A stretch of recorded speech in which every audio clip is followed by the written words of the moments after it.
ঝোল আছে ওই পর্যায়ে আমি উপর থেকে ডিমগুলো দিয়ে দিব। আমি একে একে 5টা ডিম দিয়ে দিচ্ছি। ডিমগুলো অবশ্যই একবারে দেওয়ার চেষ্টা করবেন না, মানে একবারে একটা বাটির মধ্যে নিয়ে দেওয়ার চেষ্টা করবেন না, সেক্ষেত্রে আলাদা করতে পারবেন না। রান্নার পরে এভাবে আলাদা আলাদা করে দিতে হবে, দেওয়ার পরে ওইটার আকৃতি অনুযায়ী বসে যাবে।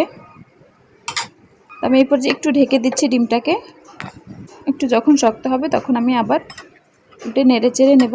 দেখুন এই পর্যায়ে আমি মশলাগুলো একটু ডিমের উপরে ছিটিয়ে দিচ্ছি। আমি সেম কাজটা আরেকবার করব যখন ডিমটা আরেকটু শক্ত হবে। ওই সময়টা আসলে ভিডিও করতে আমি ভুলে গিয়েছি, মানে ক্যামেরাটা অন করা হয়নি। তো আমি এখন একটু আলাদা করে দিচ্ছি হালকা। আমি পরবর্তীতে আর আলাদা না করে দিলেও হবে, অথবা যদি প্রয়োজন হয় আপনি আপনার রান্নার অবস্থা বুঝে প্রয়োজনে আরেকবার নেড়েচেড়ে দিবেন। তো আমি এর মাঝে এই যে এইমাত্র আমি এটাকে উল্টে আরেকবার একটু মশলাটা দিয়ে তারপর আবার 2 মিনিট ঢেকে দিয়েছিলাম। তো দেখুন ডিমটা আমার একদম রান্না কমপ্লিট হয়ে গিয়েছে। আমি এবার এটার উপর